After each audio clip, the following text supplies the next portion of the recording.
Друзья, хочу предупредить вас. YouTube придумал новую фишку. По умолчанию он не показывает все комменты, а только те, которые считают нужным показывать.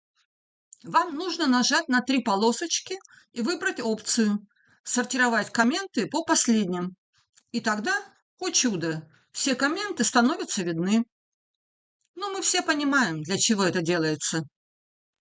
Вот в этом видео написано 7 комментов, а на экране я вижу только 5.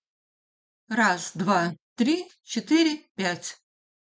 Нажимаем на три полосочки и выбираем опцию «Сортировать комменты по последним». И тогда, о чудо, все 7 комментов становятся видны. Раз, два, три, четыре, пять, шесть, 7.